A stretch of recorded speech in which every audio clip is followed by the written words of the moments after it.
Friends in the Corner podcast. Stories and topics from around the state of Kentucky.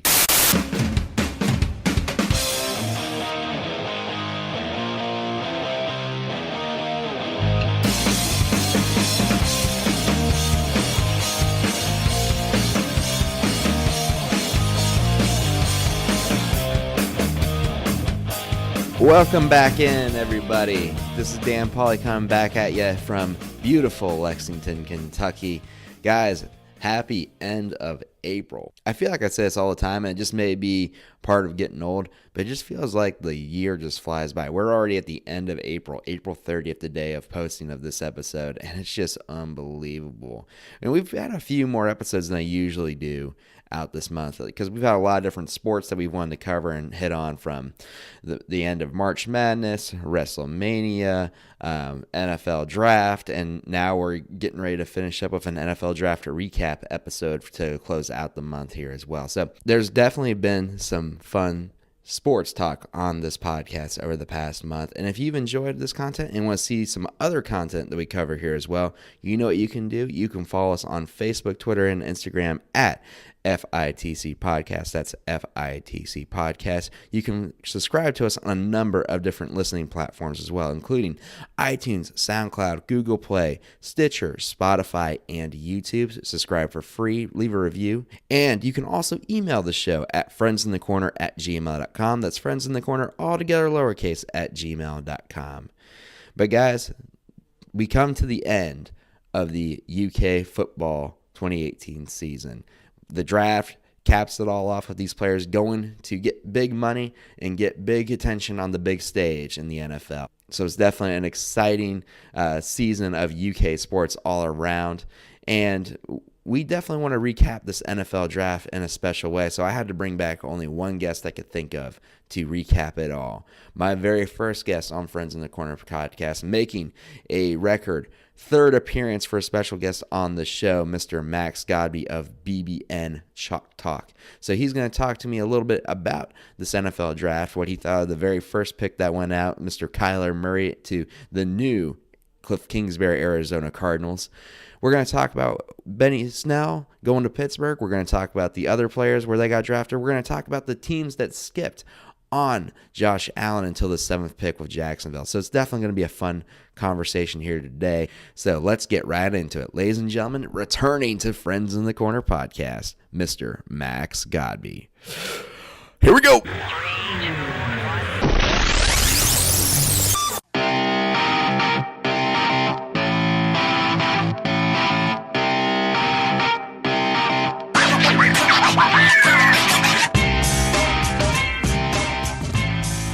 Guess who's back? Back again. Max is back. The old lineman.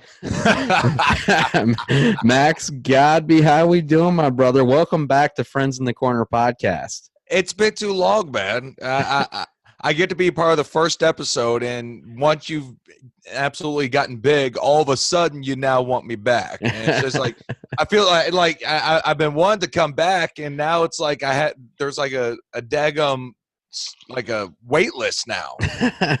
You're like the Jeff Ruby's of podcasts right now. Oh gosh. But Max, for real, I'm happy to have you back on the show. And I don't know if you know this, so I want to lay this out for you.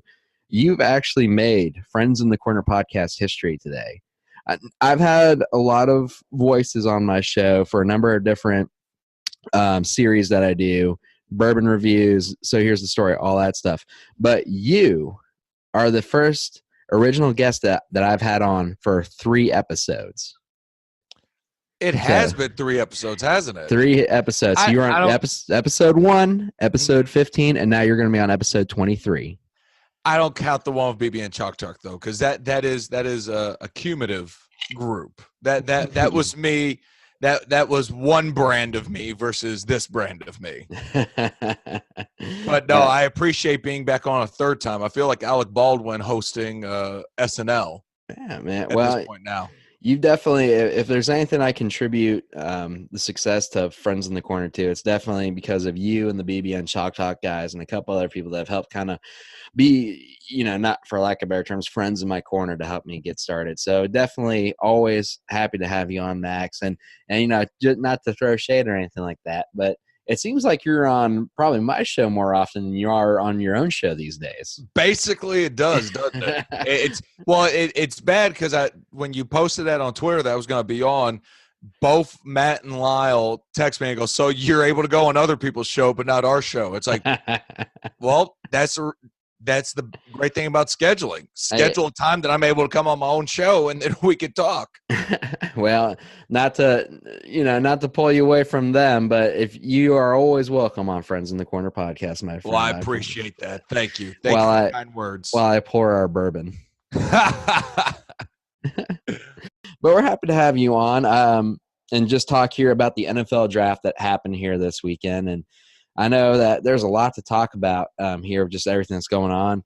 Kentucky had 5 players go in this draft, which compared to some other years is pretty darn good. And I think even after the draft, another 5 players got pulled from free agency. Is that right? Was it 5 or 6? 5. I believe it was 5 overall. It's you had Bunchy, CJ, Dorian, Chris, and Chris Restry, and then there was one more. Well, that is 5 right there. I thought I missed one. Beatty. I didn't say Beatty. Did say Beatty. Beatty, Bunchy, CJ, Westry, and Baker. Which not a bad group, and honestly, that's a great group of undrafted free agents that have a really, really good chance of making their debuts and making rosters also. They've definitely got a chance. Absolutely. We're going to have some conversation about that as we dive deep in here in the draft. But let's talk about the overarching draft that took place this past weekend, Max. So from an overall viewpoint here, what did you think of the entire NFL draft as a whole? The first thing, again, and it's always the saddest part of the draft, is the amount of guys that declared early, guys that left their colleges early to get drafted, guys that left without getting degrees, left with eligibility still on the table to pursue this dream and did not get drafted, which I believe the number was close to like 37. Like the number was outrageous. In the past few years, it's been really out there. And to me, that's the saddest thing is you get guys that I maybe have heard talks from people that they shouldn't be seeking counseling from and decided to take a shot, and turns out it didn't work out. So I put in perspective CJ Conrad. CJ stayed a 4th year. CJ will have a great career in the NFL, but a guy that was projected All-American all of a sudden had a health scare, and that's probably what scared a lot of people from picking him up, and winds up going as a free agent to the New York Giants. But the great thing about CJ is CJ's got his degree. CJ focused so much on being out in the community, doing community service. He's going to be an All-State Good Works team. He was a winner of the All-State Good Works team. That dude, if he wants a job in Lexington, he's going to get one. And he's set himself primed to build a career outside of his sport. But you've got a lot of guys that's not going to be the situation for. They're going to have to go straight to a league in China, Canadian league. I would say the AAF, but we don't even have that anymore. So maybe try out the XFL in 2020. But that's always my first initial thought. But the overall draft, I think boneheaded teams made the same boneheaded decisions from 1st round all the way to 7th round. And I always thought it was extremely hard to mess up a 1st round pick, but there was about 4 or 5 teams that decided to prove otherwise, that decided to just out-dumb each other. And I'm sure when we get to talking about Josh Allen, you have a lot to say about a couple of these teams here. Probably. But overall, definitely it was a very fascinating draft. And, a lot of teams – there's teams that I saw on paper that look like they've improved from what they've taken. Some I'm just like, Okay, New York Giants, Oakland Raiders. But I definitely had a lot of interesting stories and then definitely a lot of drama connected to this draft. Probably none more bigger than the story of Kyler Murray and the Arizona Cardinals, which I'm sure you guys were following and every media outlet was following here with the new coach at Arizona, a Texas Tech's old coach whose name is escaping me right now. What's his name again? Killingsbury. Killsbury, yeah. Killsbury, who was fired, got an offensive coordinator job at USC, and then somehow wound up with an NFL job. I don't quite understand how that works, but hey, if it to each his own. The thing about the NFL, and the NFL is basically the second chance league, unless you smoke weed. If you smoke weed, you don't really get a second chance. But if you beat a woman, you're definitely getting a second chance because you're able to get a guy at a Kmart price.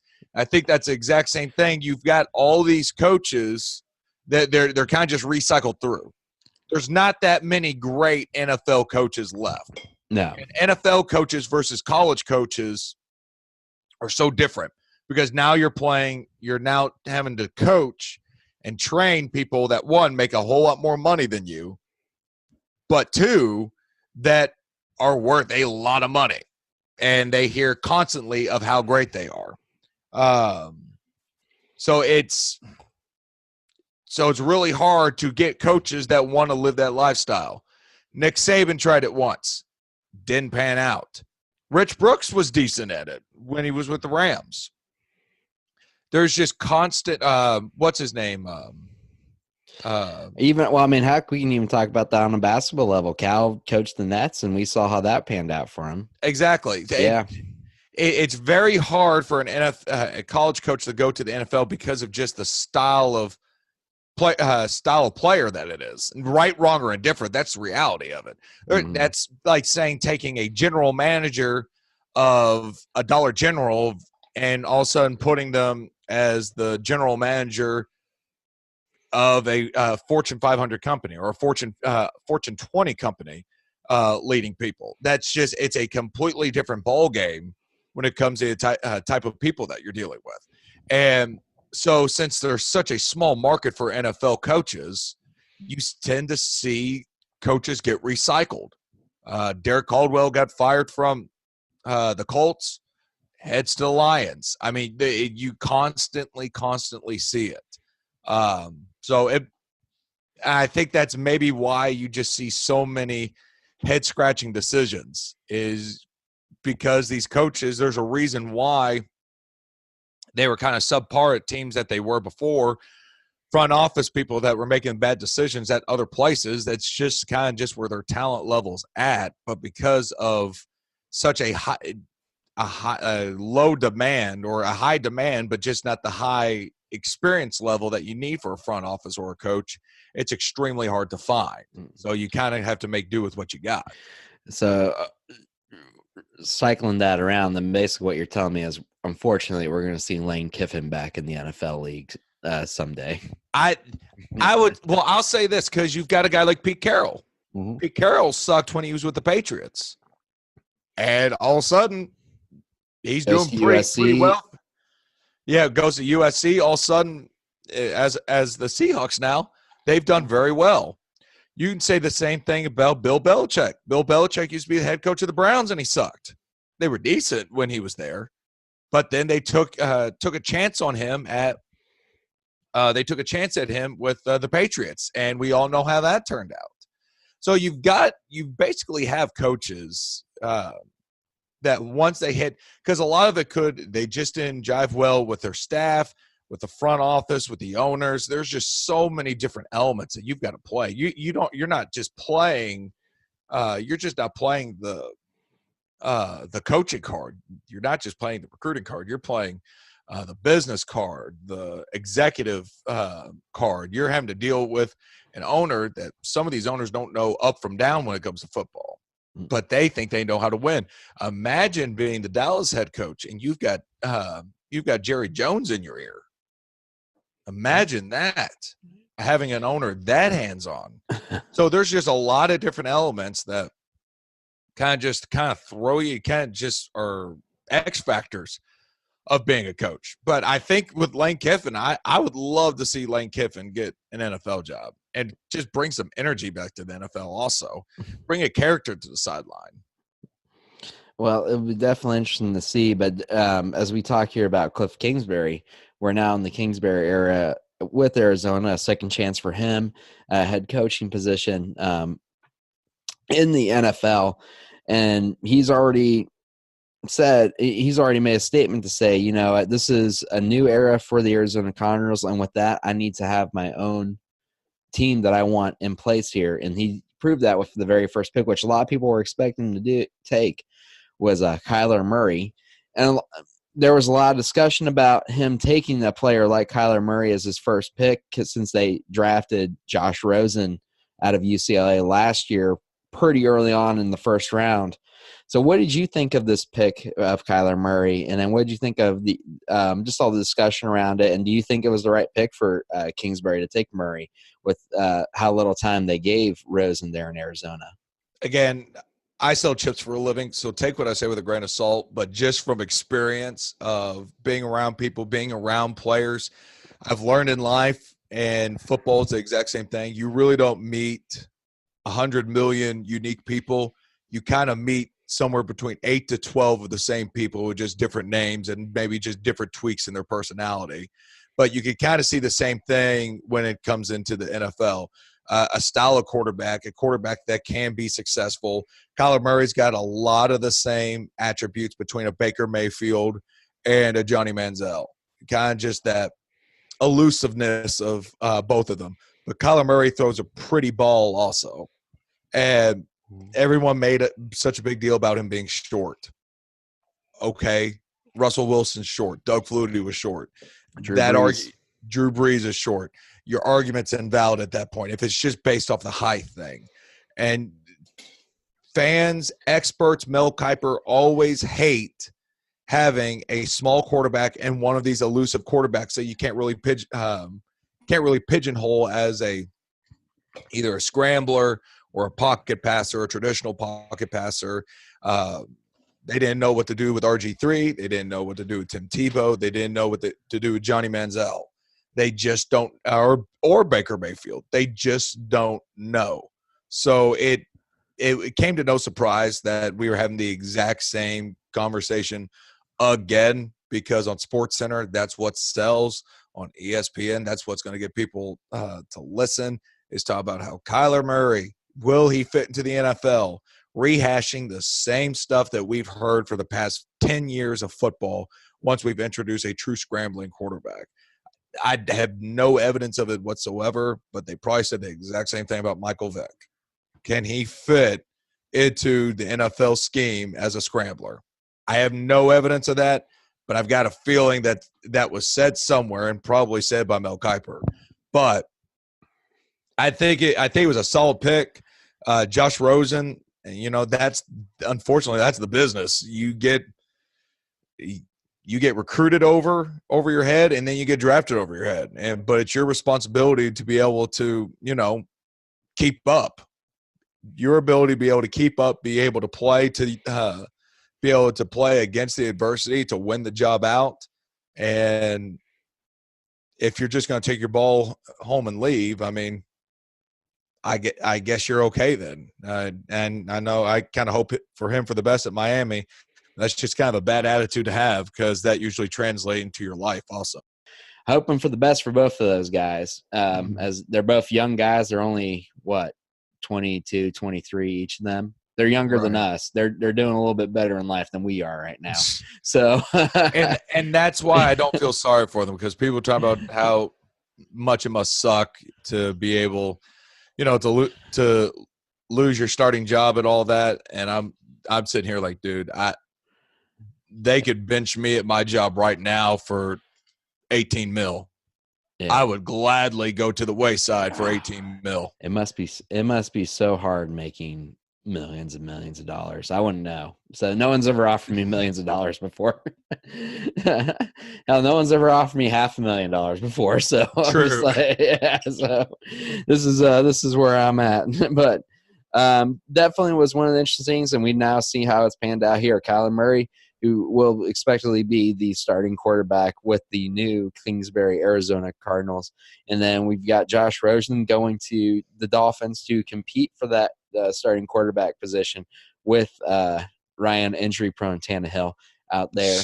So we'll see how all this happens this summer. One exciting matchup I'm looking forward to this season, though, as I've started looking, December 15th, you can mark it on your calendars. The Arizona Cardinals go to Cleveland to face Baker Mayfield in the Cleveland Browns. So Heisman Trophy winner versus Heisman Trophy winner, first-round draft pick versus first-round draft pick, Oklahoma alumni versus Oklahoma alumni. It's going to be fun. Everyone who listens to my show knows I'm a diehard Cleveland Brown fan, so you know who my allegiance is with. But it will definitely be a fun matchup there. Definitely mark your calendars for that. But we're not here to talk about Oklahoma. That's a different Stoops, and that's a different college. We're here to talk about Kentucky, and definitely in the modern era, in the last couple of years. I have to say, this is probably the best draft class that Kentucky's had in a long time. I can't think of a draft class that's been this good in a while, at least since I've been living in Kentucky.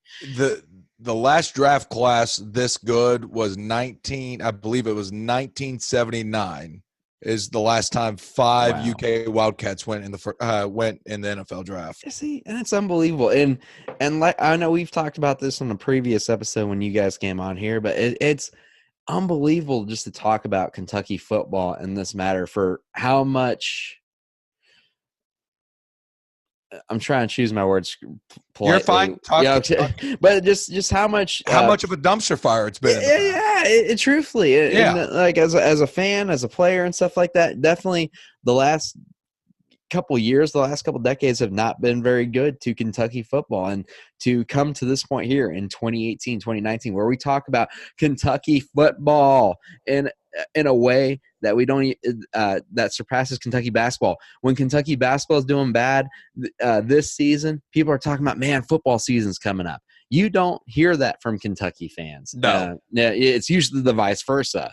And I know you've lived through a lot of that, and it's just unbelievable to even come to this point where we have players getting picked as high as 7th in the NFL draft. And I know we're going to talk about that here, just how amazing. So I know we've covered it in so much detail. I know you have, and too, in some of your other shows here, but just how do you feel, and what are your thoughts on this kind of resurgence of Kentucky football that's been going on for the last probably, I want to say the last year it's definitely been relevant, but for the last maybe 2 or 3 years that we've been watching it grow from here? First off, how stupid do you have to feel if you were one of those people that were saying far Stoops? How stupid do you have to feel? Like your level of football IQ is so below in the negatives that you were one of the people who sounded like a freaking donkey out in the middle of a field. There was a Twitter campaign. Getting fired. Fire Stoops. And all the people that jumped ship after the Southern Miss game and then the Florida game saying you weren't going to pay to ever see it again, the exact same people that came back when it was a sold-out crowd this year for, I believe it was Mississippi State, for South Carolina, and then Georgia to play for the SEC East Championship. How dumb of a human being do you have to feel? Sorry. That one's always been on my nerves, because every single time people say you are crazy to think Stoops can change it around, and my goodness, you have 4 guys go in the first 4 rounds of the NFL draft. You've got a 10-3 team that played in the Citrus Bowl, that played against a traditional powerhouse, someone who was in the runnings for the college football playoff in Penn State. And basically, just because Kentucky's never been there, could have ran them out of the daggum building. To think this time, 6 years ago, this team was 2-10. 2018, 5 years later, goes 10-3. How crazy is that? I mean, it's unbelievable. The job that he has done, and it all comes back down to Mitch Barnhart of giving him time and not listening to the stupidity of people. They're not even fans at that point. When your football IQ is that low, you're not a fan. You're kind of just a wasted seat at that point, bringing in some money at that point. But they stuck it out, said, this is our guy, brought in the guys that he wanted, brought in the defense that he wanted, the offense that he wanted, and finally just to get it rolling to now you've got a shot. I don't think you've got a shot to win 10 games again, but looking at the schedule and then watching them after the spring game, you've got a shot to still get 8 games at least. Yeah. So it's going to be interesting to see. But the job that Coach Stoops has done will go down as one of the best coaching jobs of any coach in college football. Absolutely. And I mean, it shows he won SEC Coach of the Year. And I mean, this draft class and everything that's just come out of this program has just been, inspiring to watch, because a lot of people have talked about how this was kind of the bottom shelf SEC. And I know you were there for a lot of games, and we've talked about this on my very first episode. Some of the hardships the program went through back in those days, I don't want to call it blood, but the heavy loss to Vanderbilt, the losses to Western. I've talked about that on my show before. I recall very vividly the flea flicker play loss. We lost to Western Kentucky all those years ago. To now come to this where we're able to compete with teams like Georgia. We're able to compete with and beat Florida and South Carolina 5 or 6 times in a row. We can take on a historically legendary program like Penn State and come to this point where we win 10 games and get this many players into the NFL drafts, and then I know you're excited about this, top recruits like offensive linemen out of Cal, Christian Academy of Louisville. Bring it, man. I mean, it's great. And, definitely the draft class proves this. And so as we dive into the draft here, I'm excited to just talk about some of these players and where they've gone, and just how excited we are to see what they're going to even do on the next level here. So just going down the draft class, especially, we're going to go through especially the draft picks here, each one, and kind of talk about them in some detail here. We're going to start here with the 7th overall pick in this year's draft, and that is Josh Allen. And it's really shocking to say that he was the 7th round pick. So that 7th round pick, definitely good, definitely a high quality pick, but I don't know about you. It was shocking for me to see all these teams pass on Josh Allen up to this point. The first, the Jets. So I knew Kyler Murray, Arizona. That was pretty much a given. Nick Bosa, and I know you have a lot of opinions on Nick Bosa getting drafted in the 2nd pick. As an Ohio State guy through and through, I'm all for that, and we can talk about that here shortly. But Nick Bosa, 2nd pick, San Francisco. Then when the Jets came on the board, I was like, surely they know. Surely this is where Josh Allen goes. They passed on him. Then Oakland drafts a guy who I can't even name. He was the backup at Clemson. He wasn't even a starter. He was a backup. I was like, that is the most John Gruden thing I have ever seen. This dude was like projected like 3rd round. And then Giants and Tampa pass, and then we don't see Josh Allen go off the board until the 7th round. So talk a little bit about here. First off, we'll talk about him in Jacksonville, but talk about what did you think of these teams passing on Josh Allen until the 7th round here? I honestly thought for the 49ers, in my opinion on Nick Bosa doesn't change. I don't think you quit on your team. I don't care how much money you're worth. I understand, but I'm ready to fight you. as an Ohio State fan, you should be mad. You should have I'm wanted not to go mad. so I high. understand that. Listen, he wasn't going to be able to come back from that injury until December. Okay. So if he came back in December, what good was he going to be? He hadn't played an entire season. And then if, like, as someone who's a teammate, would you rather have someone in that played an entire season, or someone who's like, all right, I haven't played since September. Here I am showing up. I understand that he would decide, hey, I know what my draft staff is worth. I'm going to go make my money. Support you guys, but this is what I got to do. Listen, it's no different than what we were talking about with Zion Williamson when he got hurt with Duke in the ACC tournament or whenever he got hurt, when they were talking about should he play. I mean, he's worth the money. I don't blame him one bit, but as soon as he gets hurt and he just goes, nah, I'm done. I'm done. Especially when it's almost a season-ending injury, and everyone knows season-ending injury. It wasn't. It was. They were still going to play. You were still going to possibly play in a playoff. Anyway, you could wait to make that decision in November or December. Not as soon as you get hurt to say, "No, I'm done. I'm out. See ya. Peace." I'm going to go ahead and start collecting that agent check now. That was my issue with it. And then the dude, once he gets drafted by San Francisco, within 20 minutes, the 49ers PR guy is like, oh my gosh, what have they done? And no matter your political your leaning, no matter what your views are, you don't call the city that you're about ready to go. You're supposed to say, like, I'm excited to play in San Francisco. I can't wait to be a 49er. I hear it's beautiful there. Go 49ers. Not, hey, I hope the libs can get over themselves so and watch me and love me for my football. I'm like, what? What? So I can't defend that. He definitely made himself look bad there. But within 20 minutes of getting drafted, I'm like, you know what, 49ers, you two deserve each other at that point. So I'm like, definitely going to the Jets. They take Quinnen Williamson from Alabama. Outland Trophy winner. I understand it. I disagree with it because I don't think he fits in that system. But I understand it, and he's a good player.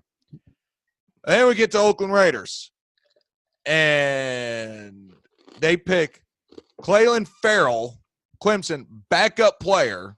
The most Gruden thing I've ever seen. I'm like, how do you screw that up? I didn't even know who he was. That's like Dick Cheney shooting someone instead of a flightless quail. That is the exact same equivalent. You just ask, how does that happen? Who dropped the wrong piece of paper and wrote the wrong name down? That's basically what that draft pick was. Then you're like, okay, well, Tampa Bay can't out-dumb themselves. Like, they can't out-dumb the Raiders. They do by drafting Devin White, who's a good player, but he doesn't fit in their system. They've already got 47 linebackers. You missed the Giants. Oh, no. Giants were 6. They were the last one. They're like, well, there's certainly no one could be as dumb as Tampa and Oakland. And they go, hold my beer. We're going to take Daniel Jones from Duke.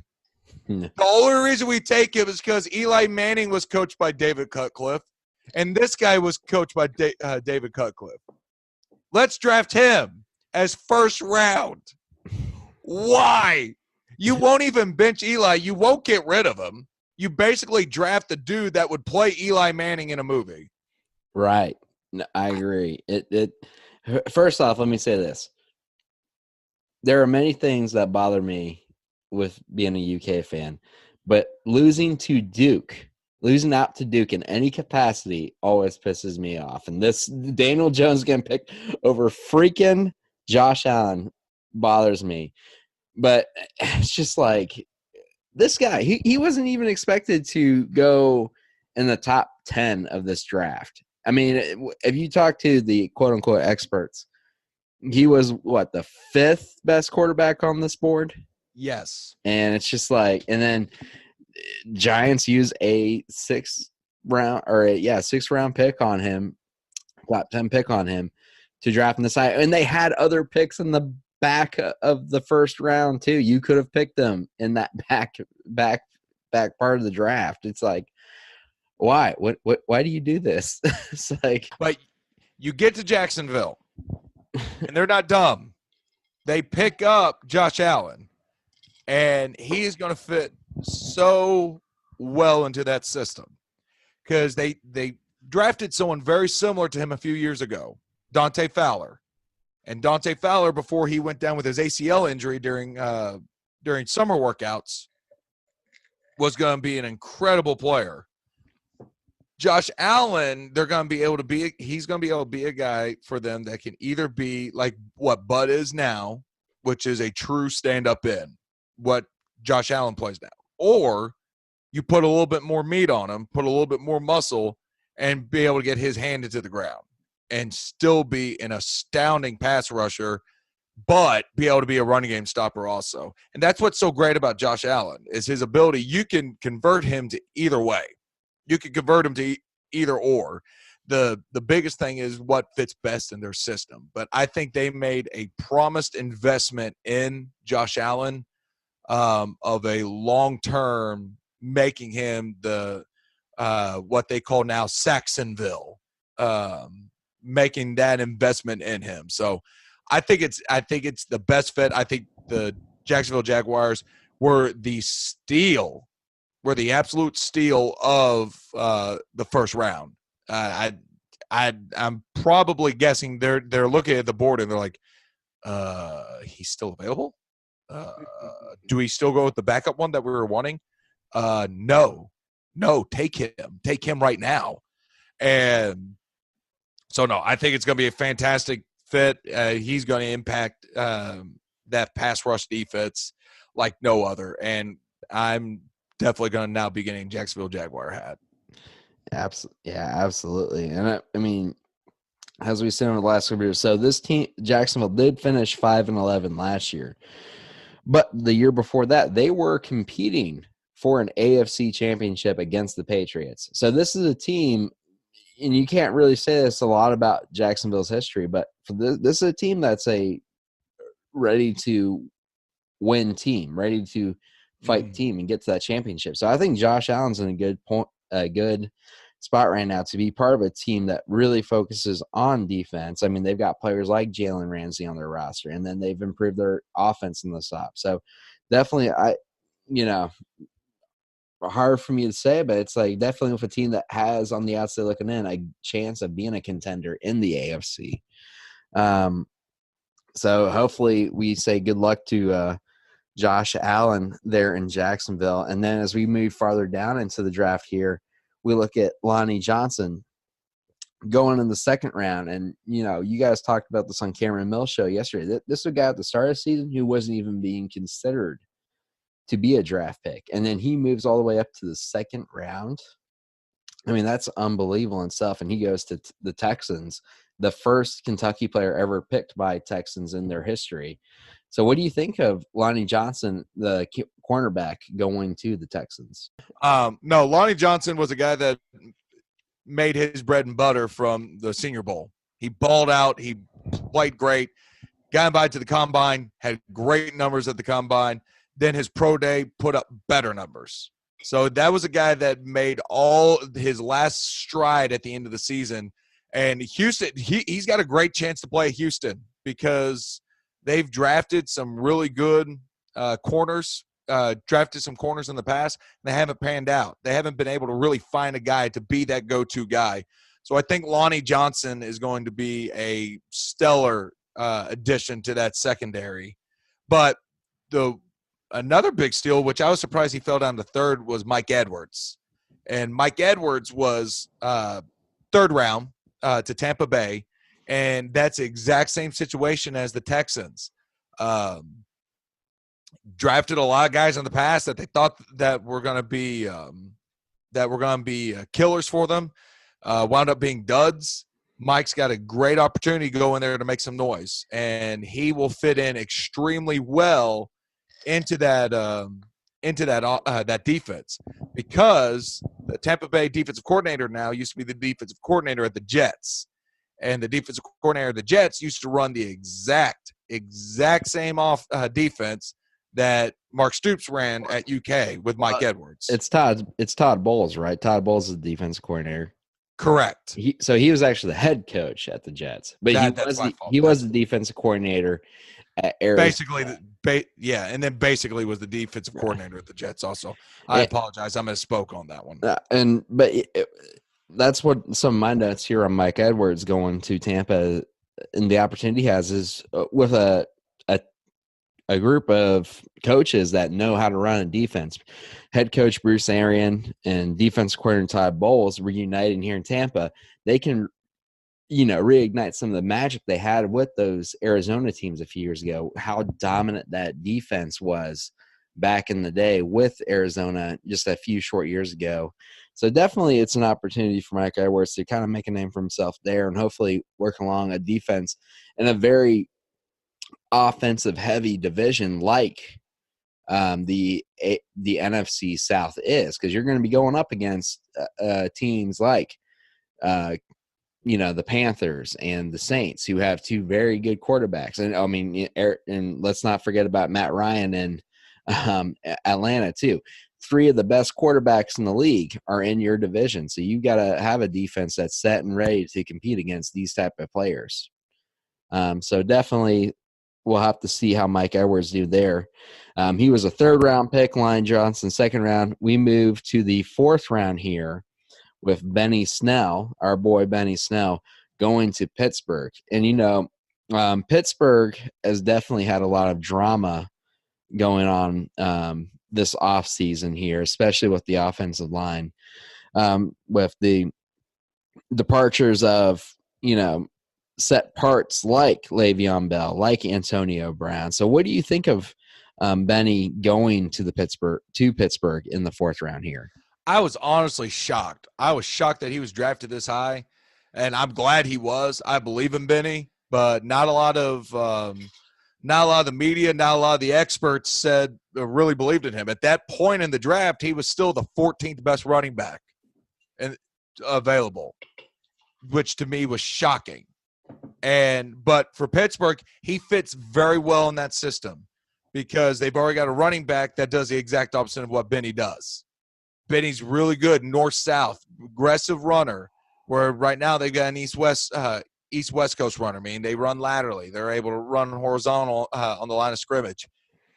I think that was one of the best picks that Pittsburgh could get. I see that they took a risk in him. And I think Benny will pay it forward because that's the kind of guy Benny is. He paid it forward because UK took a chance on him. He paid it forward.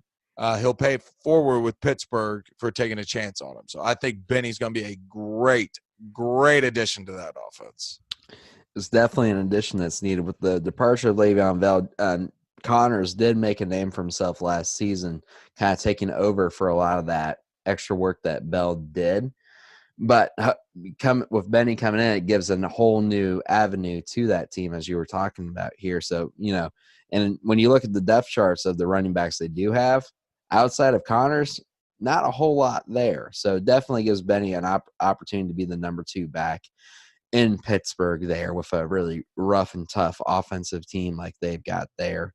And then finally, the last pick that of the draft here came in the 7th round with George Asafo out of DJ. Just call him Big George. Big George. So Big George got drafted in the 7th round by the Giants. It's Asafo J. Big George. Big George got drafted in the 7th round by the New York Giants because they got to protect their new test project, Daniel Jones here. So I personally, not that I don't watch Kentucky football, but I can't say that I don't know a whole lot about Big George here. Can you tell me a little bit about him, and what do you think of him being drafted by the Giants this far down in the draft? Not to sound weird about it, he's got the body that every offensive line coach dreams about. He's big, he's muscular, he's very dense, but he's also as strong as an ox. He's got a very strong upper body. He's got a real powerful punch, especially at a left tackle. You look at his kick set. So when he's setting as an offensive lineman, when he's kicking that foot back, he's able to get a lot of depth, especially against some really good skill position guys. And also, George has been a guy that's had to go against Josh Allen for the past 4 years also. So George, I think, is a great pick. I think he's going to do very well in this offense. My bet, I'd be willing to put money down on it. I bet you they able to convert him into a utility offensive lineman, meaning he's able to bounce around at both tackles and both guards. That way, he's gets himself on a roster a whole lot quicker. Because even though he's thick, he's about 6'5", I think about 6'5", 6'6", which isn't out of the question for a guard. It's a little out of question for a center. You usually want your centers a little bit shorter, but for a guard, you can live with a guard that's a little bit taller. So I expect to see George possibly bouncing in the insides with the guards. And that does it for our 5 picks that were picked in the NFL draft here for the 2019 season. Definitely excited to see what they're going to be doing here on Sundays when we get to watch them this upcoming season here. And we hope the best for all of them. But also, the process and end from there with the draft, because we did see a lot of these free agents that we talked about here, and you gave some of your thoughts here on CJ Conrad. But a lot of free agents got picked up as well out of Kentucky that I want to talk about here as well. And I know we'll start here with CJ Conrad, who was picked up by the Giants, the tight end out of Kentucky. And I remember on the last episode I had you on, you talked about how Josh Allen and CJ Conrad were going to have the longest careers out of any Kentucky players from this class. Do you still feel that true for CJ, even though he's fallen this far out of the draft as a free agent? Basically, put it like this.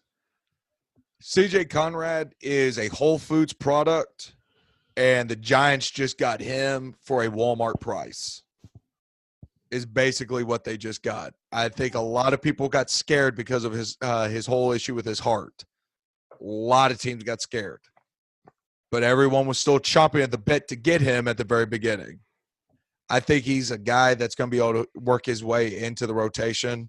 He's going to be a guy that's going to have a very, very long career. I still stand by that. Well, definitely want to see the opportunities he has there for them on the offense. They're going to need all the help they can get with their new 6th-round pick quarterback, Daniel Jones out of Duke, going there. But just to remind people, they took a 6th-round quarterback with a number of significant interceptions and a significant loss to Wake effing Forest with the 6th pick in the NFL draft. Need all the help they can get there.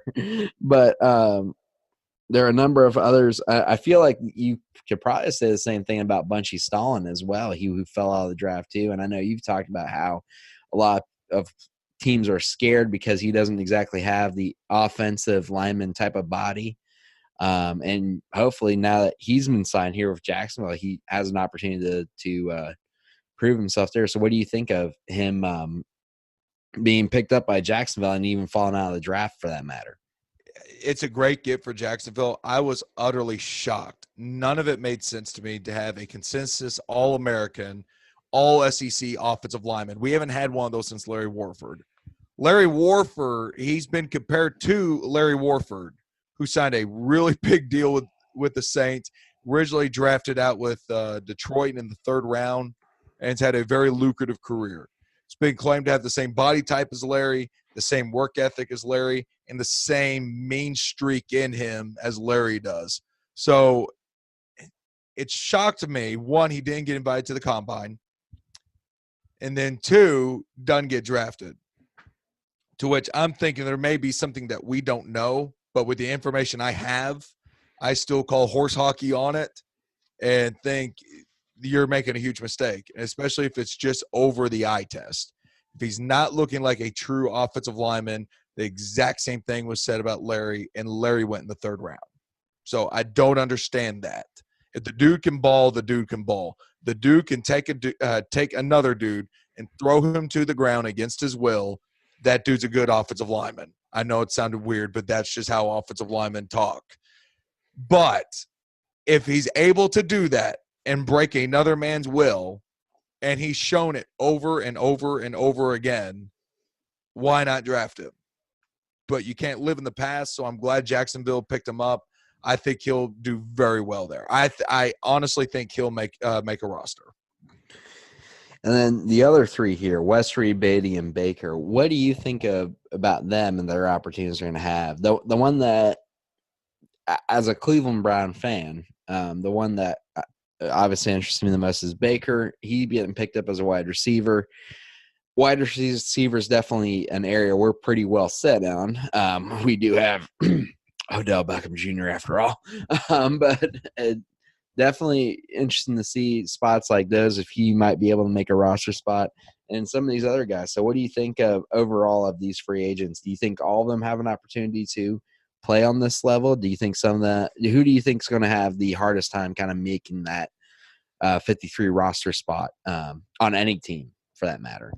I think out of all of them, the hardest one is going to be Dorian Baker, mainly because of just the amount of depth that Cleveland already has. OBJ. Yes, I know. But the amount of depth that they already have is going to be very difficult for him to make that roster, but I think he will get picked up by someone else, especially some people that need help at wide receiver. I think both Derek Beatty and Chris Westry have a chance to make their rosters as well, especially with Tampa Bay. Again, really no one's really claimed a spot there, so it's kind of free picking. So whoever's the hungriest will have the opportunity to pick it up. All right. Well, definitely going to be interesting to see how these, not only these undrafted free agents, but these draft picks in general do on the next level here for but yeah, it's just going to be interesting to see how they do on this next level here, coming out of college to the NFL. As you know, and as many people we've had on the show have talked about, it's a whole nother monster going from Saturdays to Sundays here. Mm-hmm. So it's going to be interesting to see here, but we're excited to see what's going to happen this upcoming season here. And to be honest here, I mean, we've talked about it in some detail at the start of this podcast, but this draft is really the capstone, the ending of the 2018 NFL season, as we see these guys, 10 different players sign NFL contracts and go to play in the league. It's brought an end to this historic season that we've had here at Kentucky. So with this new season coming in, the 2019 season, I know you've talked about the spring game and you've been to the spring game. What do you think they need to do to continue that momentum that they've had from this past season that's been so historic? Keep developing. They need to take the talent. They need to take the 2-star, 200-pound nobodies like Josh Allen at the very beginning and develop them into the Division I draft monsters that they've become. Every single one of them, it's the recruiting that they do. They recruit the guys that fit their program. They don't necessarily look for the stars. They look for the best fit for their program, and then they develop them, and they develop them into monsters. And the job that Coach Ed and Coach Hill have done at UK with their strength program cannot be recognized enough. And then you've got a great coaching staff that's done a phenomenal job training these guys, coaching these guys, and putting them in the right position. I don't care what any NFL commentator says, that once Josh Allen gets better coaching, he'll be an elite player. Dude obviously hasn't watched any UK football this year. Obviously, he's an expert because he's in that role, but that was just – I think that's more of just a personal dig against Kentucky instead of just a well-educated, non-biased thing that a journalist is supposed to do. Well, it was an LSU guy who obviously is past his prime, so, you know. He probably could still beat me up. Well, you know. Hey, you run a successful UK podcast here in the Lexington area. What does he know? Well, obviously something since he's on ESPN, but I appreciate it, Dan. Well, man, definitely going to be interesting to see. Now, looking forward to the season, I know we're very very much projecting what this season's going to be. And when we get close to the season, we'll probably have another episode out that kind of previews it. But is there any players on this team that you look at and think for this 2019 season, any players that you see that you could see going and playing on Sundays, going to the NFL draft, a Cash Daniel, a Lynn Bowden, or anybody else? Definitely Lynn Bowden, definitely Cash Daniel. I think Terry Wilson will get an opportunity. I think this is going to be a breakout year for him. Drake Jackson has done a fantastic job at center. I'm trying to think who else. It's still early to tell, definitely. Yeah, this is a young team. Mm-hmm. This is a very, very young team, and good thing the schedule complements that as well. So we'll see what happens to it. I'll be able to give a much better answer once I get to watch some of the practices this fall. Yeah, absolutely. And we're going to definitely have you back on a number of different other voices to kind of highlight that as we get closer to the season later this year and stuff like that. But definitely I'm excited to talk about the 2018 UK football season in so much detail with you, man. It kind of feels like a full circle here because on my very first episode, we talked about it and some detail there, and then we finished it off here with the NFL draft. So definitely happy to have you on here. If you don't mind, I just want to give this floor to you at this time. Do you want to pitch any of your social media, anything that's coming up in your life to our listener base?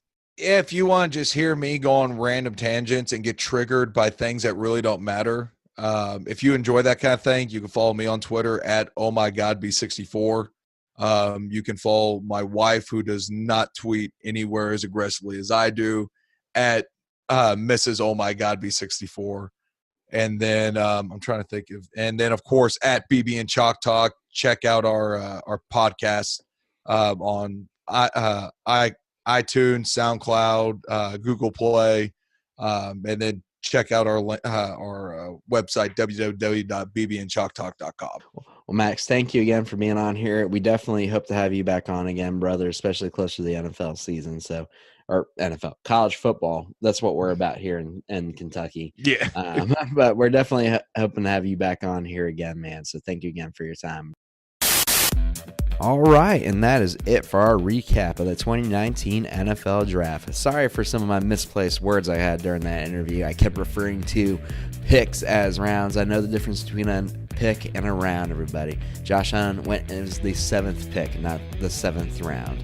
But I want to thank Max Godby for coming back on the show again here today. If you want to follow him, he's on Twitter at ohmygodby64. Follow his show, BBN Chalk Talk, on Twitter at BBN Chalk Talk, and be sure to subscribe to their show on Spotify and iTunes as well.